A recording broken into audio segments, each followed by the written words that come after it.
최상목 부총리 겸 기획재정부 장관이 대통령 권한대행과 총리 권한대행을 맡을 가능성이 높아지고 있습니다.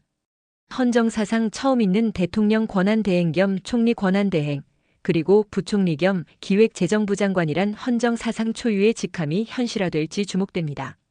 12월 14일 예정된 윤석열 대통령에 대한 탄핵소추안은 국민의힘 의원들의 이탈표가 나오기 시작하면서 가결에 무게가 실리고 있습니다.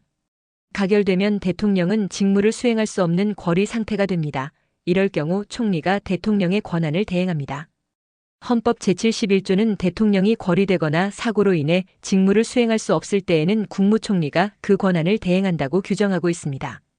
이에 따라 2004년 노무현 대통령이 탄핵됐을 때 당시 고건 총리가 63일간 대통령 권한대행직을 수행했고 2016년 박근혜 대통령 탄핵 때는 황교안 총리가 147일간 권한대행으로 국정을 이끌었습니다. 그런데 지금은 비상계엄 사태 후 폭풍이 한덕수 총리에게로 향하고 있습니다.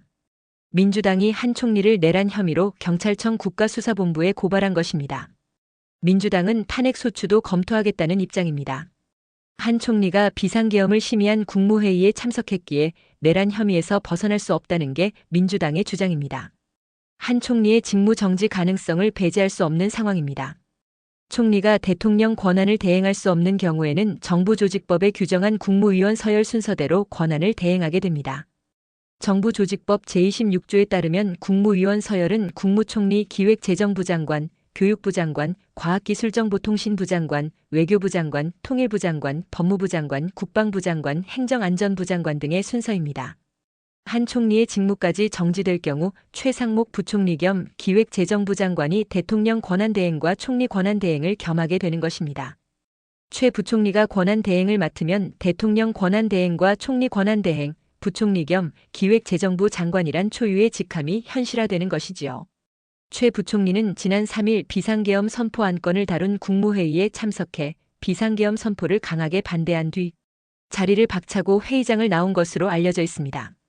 최 부총리는 비상계엄 선포 직후 이창용 한국은행 총재, 김병환 금융위원장, 이복현 금융감독원장과의 긴급회의에서 사퇴 의사를 밝힌 것으로 전해졌습니다. 최 부총리가 3일 밤 11시 40분 소집한 긴급 거시경제금융연안 간담회의는 환율 급등 속 경제, 금융수장들이 무제한 유동성 공급 등 시장 안정수단을 총동원하겠다는 메시지를 신속하게 내놓은 자리였습니다.